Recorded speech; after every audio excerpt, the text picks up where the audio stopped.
ನಾನು ಇಲ್ಲೇ voter. If you are a voter, you will be there. If you are a voter in Bangalore City Corporation, you will be a voter in any of the corporation. ಅದಕ್ಕೆ ತಂದಿರೋದು ಇದು bill. ನಾನು ಕೂಡ ಬೆಂಗಳೂರಲ್ಲೇ voter. ನೋಡಿ, ನೀವು voter ಆಗಿದ್ರೆ ಇಲ್ಲ ನೀವು ವಾಸ ಮಾಡಿದ್ರೆ ಇಲ್ಲ ಬೇರೆ ಕಡೆ ಇಲ್ಲ ಸಭಾಪತಿಗಳೇ, ನನ್ ಬೆಂಗಳೂರಲ್ಲೇ ಓಟು. ಸರಿ ಆಯ್ತು. MLA-ಗಳಿಗೆ MP-ಗಳಿಗೆ ಬೆಂಗಳೂರಿನಲ್ಲೇ ಓಟ್ ಹಾಕ್ತಿದ್ದೀನಿ. ಕೊಡ್ತೀನಿ ಕುತ್ಕೊಳ್ಳಿ. ರವಿ. ಮಾನ್ಯ ಸಭಾಪತಿಗಳೇ, ಇದ್ರೊಳೊಂದು ಸ್ಪಷ್ಟೀಕರಣ ಕೇಳಕ್ಕೆ ಬಯಸ್ತೇನೆ. ಮಾನ್ಯ ಉಪಮುಖ್ಯಮಂತ್ರಿಗಳು ಬಿಲ್ ಅಂತ ತಂದಿದ್ದೀರಿ, ತಿದ್ದುಪಡಿ ಮಾಡಿ. ಈಗ ವಿಧಾನಸಭಾ ಸದಸ್ಯರು ಅವರು ಸ್ವಲ್ಪ ಭಾಗ ಸೇರಿದ್ರು ಅಂತ ಹೇಳಿ ನೀವು ಒಂದು ಕೇಳಿದಿರಿ. ಅವ್ರು ಎರಡೂ ಕಡೆಗೆ ಆಗಕ್ಕೆ ಅವಕಾಶ ಇದೆಯಾ, ಒಂದು ಕಡೆ ಮಾತ್ರ? ಗ್ರೇಟರ್ ಬೆಂಗಳೂರಿಗೆ ಅವರು ಆದ್ರೆ ಆನೇಕಲ್ಲಿಗೆ ವೋಟ್ ಹಾಕ್ಬೋದೋ ಇಲ್ವೋ? ಗ್ರೇಟರ್ ಬೆಂಗಳೂರಲ್ಲಿ ಎಲೆಕ್ಷನ್ ಇಲ್ಲ. ಈಗ ನಾಳೆ ಮೇಯರ್ ಚುನಾವಣೆ ನಡೆಯುತ್ತೆ.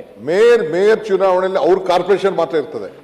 ಆವಾಗ ಈ ವಿಧಾನಸಭಾ ಸದಸ್ಯರು, ವಿಧಾನ ಪರಿಷತ್ ಸದಸ್ಯರು ಆ ಮೇಯರ್ ಚುನಾವಣೆಗೆ ಮತದಾರರು ಹೌದೋ ಅಲ್ವೋ? ಅವನ ಕ್ಷೇತ್ರ ಪೂರ್ತಿ ಕೇಳಿಸ್ಕೊಂಬಿಡಿ, ನಾ ಹೇಳ್ತೀನಿ. ಈಗ ಸಂಸತ್ ಸದಸ್ಯರಿಗೆ ಅವ್ರ ಲೋಕಸಭಾ ಕ್ಷೇತ್ರದ ವ್ಯಾಪ್ತಿಯ ಎಲ್ಲ ಪುರಸಭೆ ನಗರಸಭೆಯಲ್ಲಿ ಅವರು ಮತದಾರರು, ಸಂಸತ್ ಸದಸ್ಯರು. ಅದೇ ರೀತಿ ವಿಧಾನ ಪರಿಷತ್ತಿನ ಸದಸ್ಯರು ವಾಸ ಮಾಡ್ತಿರೋರು ಅಂತ ನೀವು ಹೇಳಿದ್ದೀರಿ. ಈಗ ನಾನು ಬೆಂಗಳೂರಿನಲ್ಲಿ ಸೆಕೆಂಡ್ ಹೋಮ್ ಇದೆ, ನನ್ನ ನ್ಯೂಡಲ್ ತಾಲೂಕು ಚಿಕ್ಕಮಂಗ್ಳೂರು, ನಾನು ವಾಸ ಬೆಂಗಳೂರಲ್ಲಿ ಮಾಡ್ತಾ ಇದ್ದೀನಿ. ನಾನು ಕ್ಲೈಮ್ ಮಾಡ್ತೀನಿ ನಾನು ಬೆಂಗಳೂರಿನಲ್ಲಿ ವಾಸ ಮಾಡ್ತಾ ಇದ್ದೀನಿ ಅಂತ ಹೇಳಿ. ನನ್ನ ನ್ಯೂಡಲ್ ತಾಲೂಕಿಗೆ ನಾನು ಮತ ಹಾಕುವ ಅಧಿಕಾರ ಇದೆಯೋ, ಬೆಂಗಳೂರಿಗೂ ಮತ ಹಾಕುವ ಅಧಿಕಾರ ಇದೆಯೋ?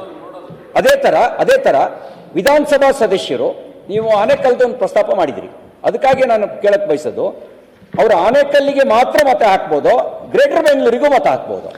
ಗ್ರೇಟರ್ ಬೆಂಗಳೂರಿಗೆ ಎಲೆಕ್ಷನ್ ನಡೆಯಲ್ಲ. It should be Greater Bangalore is a board with representation. There will be no election for Greater. There will be a corporation. ಈಗ ಶಿವಣ್ಣನ ಉದಾಹರಣೆ ತೆಗೆದುಕೊಳ್ತಾ ಇದ್ದೀರಿ, ಸುಧಾಕರ್ ಉದಾಹರಣೆ ತೆಗೆದುಕೊಳ್ತಾ ಇದ್ದೀರಿ. ಸುಧಾಕರ್ ಈ represent Yelahanka. You will have a vote in Yelahanka corporation. ಆ area ಕಾರ್ಪೊರೇಷನ್ಗೆ as an MP you will have a vote. Shivanna ಒಂದು ವಾರ್ಡ್ ಇದೆ, ಸೌತ್ಗೆ ಆತನ ವೋಟ್ ಇದೆ, but you will not have vote for other areas. Wherever he represent. Ramaji Gowda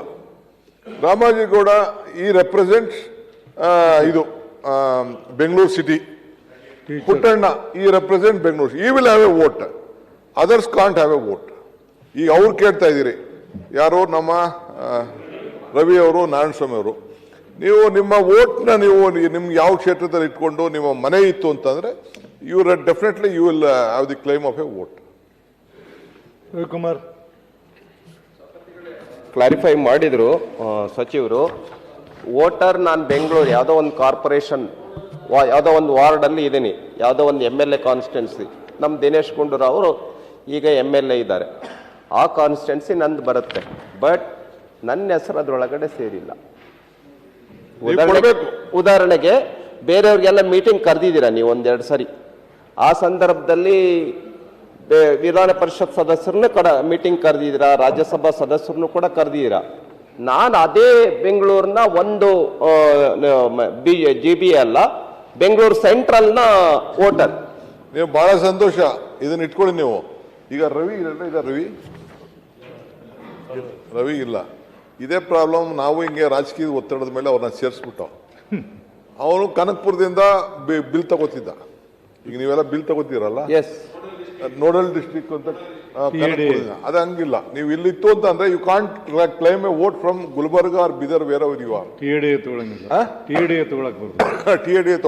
ನೀವು ಇಲ್ಲಿತ್ತು ಅಂತಂದ್ರೆ ಗಾಂಧಿನಗರದೇ ವೋಟ್ ತಗೋಬೇಕು. Okay, that is this one. ಈ ಆಲ್ಸೋ ಡಿನೈಡ್. ಬೇಡಪ್ಪ, ನನಗೆ ಬೇಡ, ನಿನಗೆ ವೋಟ್ ಬೇಡ, ನಾನು ಕನಕಪುರದಲ್ಲೇ ವೋಟ್ ಇರಲಿ, ನಾ ಬೆಂಗಳೂರಲ್ಲಿ ಸೇರ್ಸಕ್ಕಾಗಲ್ಲ ಅಂತ ಕೊನೆಗೆ ಅವ್ರ ಮೆಂಬರ್ಶಿಪ್ಪೇ ಹೋಗೋ ಪರಿಸ್ಥಿತಿ ಬಂದ್ಬಿಟ್ಟಿತ್ತು. ಯಾವ್ದೋ ಹೆಂಗ್ರಿ ಚೇಂಜ್ ಮಾಡಕ್ಕೆ ಏನು ಟೂರಿಂಗ್ ಟ್ಯಾಕ್ಸ್ ಕೆಟ್ಟೋಯ್ತಾ? ಮೊನ್ನೆ ದಾವಣಗೆರೆಯಲ್ಲಿ ಇದು ನಗರಸಭೆ ಎಲೆಕ್ಷನ್ ಆಯಿತು. ನನ್ನ ಓಟ್ನ ಶಾಮನೂರು ಶಿವಶಂಕರಪ್ಪ ಇಲ್ಲ, ಆವಾಗ ನನ್ನ ಓಟ್ನ ಅಲ್ಲಿಗೆ ತಗೊಂಡು ಹೋಗಿದ್ರು. ನಾನು ದಾವಣಗೆರೆ ದೊಡ್ಡ ಇಶ್ಯೂ ಆಗೈತೆ, ಅದು ಗೊತ್ತಿಲ್ಲ. ಅದಾಯ್ತು, ಆಮೇಲೆ ಕೋರ್ಟಲ್ಲೆಲ್ಲ ಹೋಗಿ ಈಗ ಬಂದಾಯ್ತದು. ತಪ್ಪಾಯ್ತು, ಆರ್ಡರ್ ಮಾಡಿದ್ದಾರೆ. ಹೌದಲ್ಲ, ಬಂದಾಗಿದೆ ಈಗ. ತಗೊಂಡಿದ್ದಾರೆ. ನಾವು ದಾವಣಗೆರೆಯಲ್ಲಿ ಓಟ್ ಕರೆದಿದ್ರು. ನೋಡಿ ಸ್ವಾಮಿ, ಅಲ್ಲ, ನೋಡಲ್ ಡಿಸ್ಟಿಕ್ಗೂ ಮತ್ತು ಡಿಸೆಂಬರ್ ನಾನು ನೋಡಲ್ ತಾಲೂಕು ಅಂತ ನಾನು ಡಿಕ್ಲೇರ್ ಮಾಡ್ಕೊಂಡ್ರೆ ಮುಗಿದೋಯ್ತು. ಅಲ್ಲಿ ಮಾತ್ರ ನನಗೆ ವೋಟಿಂಗ್ ಪವರ್ ಇರುತ್ತೆ. ಬಿಟ್ಟರೆ ಬೇರೆ ಎಲ್ಲೂ ಇರಲ್ಲ. ಇರ್ಬೇಕು. ಬೇರೆ ಎಲ್ಲೂ ಇರಲ್ಲ. ಅದಕ್ಕೆ ನೋಡಿ, ಬೇರೆ ಎಲ್ಲೂ ಇರಲ್ಲ. all elected member of a Lok Sabha state legislative assembly whose constituency or a part of the constituency lies within the area of the Greater Bangalore Authority, a nominated member of the Rajya Sabha and the state legislative council whose their name is in the electoral roll within the area of the Greater Bangalore Authority. ನೀವು correct ಆಗಿ ಹೇಳಿದ್ರಿ. ನಂದು electoral roll ಬಂದ್ಬಿಟ್ಟು ಗಾಂಧಿನಗರದಲ್ಲಿ ಬರುತ್ತೆ. ಮಾಡ್ತಾರೆ ಕೊಡಿ. ಈಗ ನೋಡಲ್ ಡಿಸ್ಟಿಕ್ ಬಂದು ನಾವು ಯಾವ್ದಾರ ಆಯ್ಕೆ ಮಾಡ್ಕೋಬಹುದು ರಾಜ್ಯದಲ್ಲಿ. ಒಬ್ಬ ನಾಮಿನೇಟ್ ಇಲ್ಲ, ಕೇಳಿ. ನಾಮಿನೇಟೆಡ್ ಸದಸ್ಯ ಒಬ್ಬ. ನಾ ಹೇಳ್ತೀನಿ ಕೇಳಿ, ಒಂದ್ ನಿಮಿಷ ಹಿಂದ ಆಗಿತ್ತಿದ್ದು ನೋಡಲ್ ಡಿಸ್ಟಿಕ್ ಎಲ್ಲಿ ತಗೊಳ್ತಿರಲ್ಲ ನೀವು, ಅಲ್ಲಿಂದನ ವೋಟ್ ಹಾಕ್ಬೇಕು, ಅಲ್ಲಿಂದ TD ತಗೋಬೇಕು. ನೀವು ಅಲ್ಲಿ ಬೆಂಗಳೂರು ಹಾಕಿದ್ರೆ ನಿಮ್ TD ತೊಗೊಳಕ್ ಬರುದಿಲ್ಲ. ಸಭಾಪತಿಗಳೇ, ಹಿಂದೆ ಆಗಿದೆ, ಬಹಳ ದೊಡ್ಡ issue ಆಗಿದೆ. Act ಅನ್ನ ಓದಿದ್ದೇನೆ. ಸಭಾಪತಿಗಳೇ, ನೋಡಲ್ ಡಿಸ್ಟಿಕ್ ಬೇರೆ, ಆಗ ಎಲೆಕ್ಟೋರಲ್ ರೋಲ್ ಬಂದ್ಬಿಟ್ಟು We will not look at the nodal. We will look at Yes. if he is in the electoral roll within as the area exactly of you are saying correct. ನೀವು correct ಆಗಿ ಹೇಳ್ತಾ ಇದ್ದೀರಾ. ನಂದು electoral roll ಬಂದ್ಬಿಟ್ಟು ಮತದಾರರ ಪಟ್ಟಿಯಲ್ಲಿ ನಂದು ಗಾಂಧಿನಗರ ಬರುತ್ತೆ. you will be Gandhinagara, you are entitled for Bangalore city. ಮತ್ತೆ ಯಾಕೆ ಕರೀಲಿಲ್ಲ ಮೀಟಿಂಗಿಗೆ? ನೀವು ಡಿಕ್ಲೇರ್ ಮಾಡ್ಕೋಬೇಕಷ್ಟೇ. ನಾವು ಡಿಕ್ಲೇರ್ ಮಾಡ್ಕೊಂಡಿದೀವಲ್ಲ. ಡಿಕ್ಲೇರ್ ಮಾಡಿದ್ರೆ ಮಾಡ್ಕೊಳ್ಳಿ ಕರೀತಾರೆ. ಒಂದು ನೋಡಲ್ ಡಿಸ್ಟ್ರಿಕ್ಟ್ ಬೇರೆ ಯಾವ್ದಾರ ಆಯ್ಕೆ ಮಾಡ್ಕೊಳ್ಬಹುದು. ಅದು ಬೇರೆ, ಅದು ಬೇರೆ. ಇಲ್ಲಿ ನೀವು ಡಿಕ್ಲೇರ್ ಮಾಡ್ಕೊಳ್ಳಿ, ನಿಮ್ನು ಇನ್ವೈಟ್ ಮಾಡ್ತೀವಿ. ಓಕೆ. ಡಿಟೇಲ್ಸ್